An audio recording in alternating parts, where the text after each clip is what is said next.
Hello, my divine divas. Welcome back to Perfectly Imperfect Podcast, where we trade trauma for transformation, fear for faith, and occasionally compare ourselves to seasonal plant life with confidence.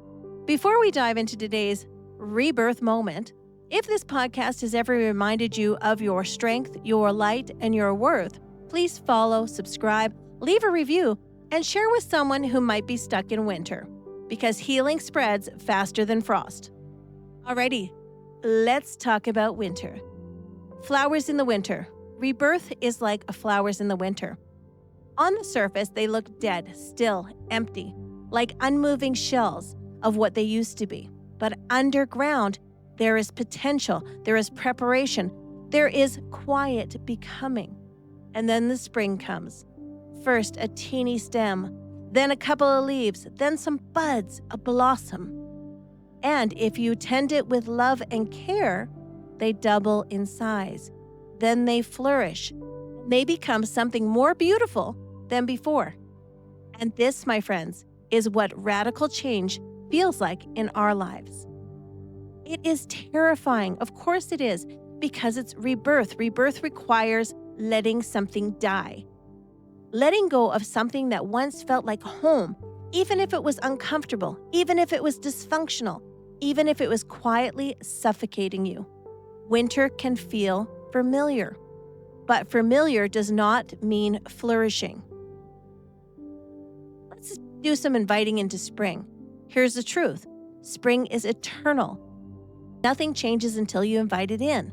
If you keep yourself buried underground, pushing yourself down, hiding your worth, avoiding your light, you won't bloom.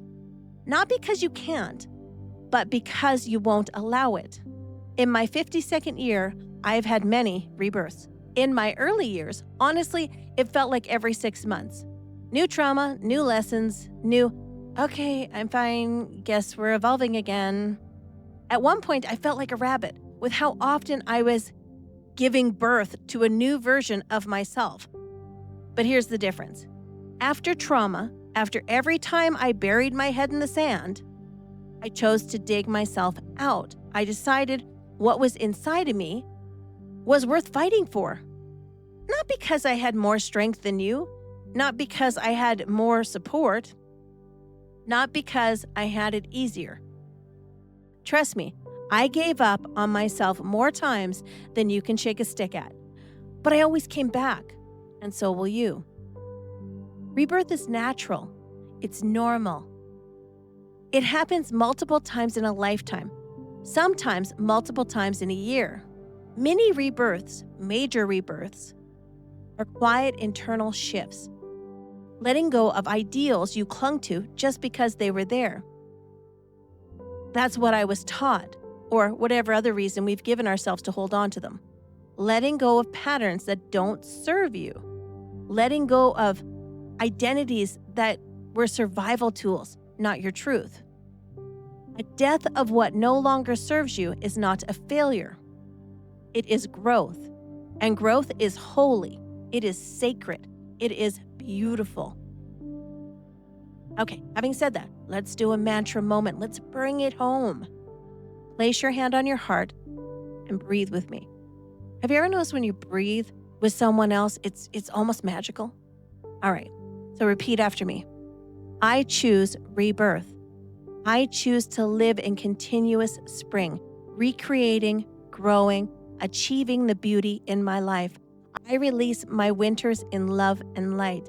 I take the lessons, not the heaviness. I regrow in spring. I evolve through summer.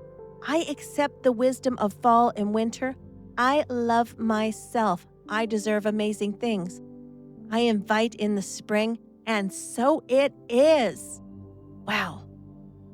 And for this, and so much more, I am truly grateful. That was a good one. Do you want to try it again? One more time. I choose rebirth. I choose to live in continuous spring, recreating, growing, achieving the beauty in my life.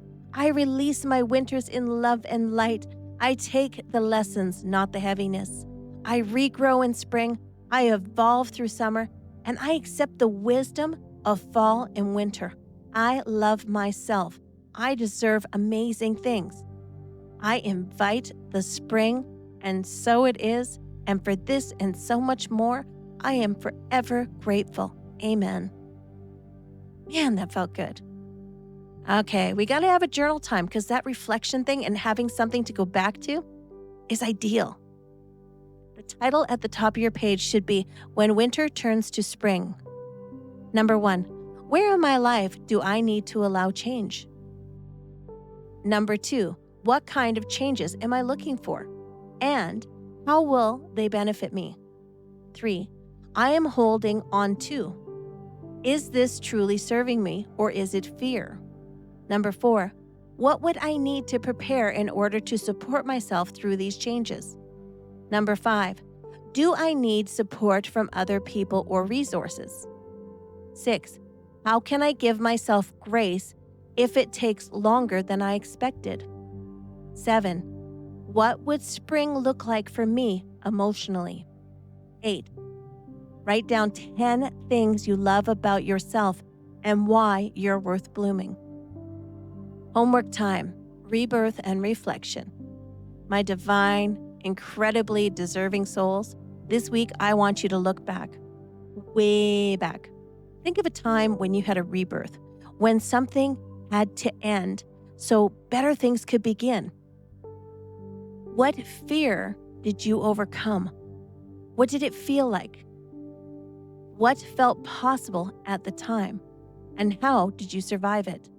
Each night, I want you to write one rebirth you already lived through. Those moments are proof that you are a warrior and you are a survivor. Proof that what once felt insurmountable has now become a stepping stone. You have already done this more than once. In closing, my absolutely evolving divine divas, spring is eternal, winter is a moment, fall is a moment, so do not hesitate. Winter is a new version of you, warm, expansive, radiant. You are allowed to let something die. You are allowed to change. You are allowed to outgrow what once fit you. And you are absolutely capable of blooming again.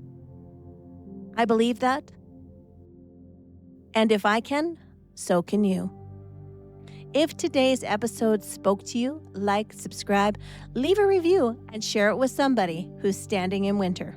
Because maybe they just need someone to remind them that spring is coming, that you are loved, and it's time to bloom. Until next time, bye.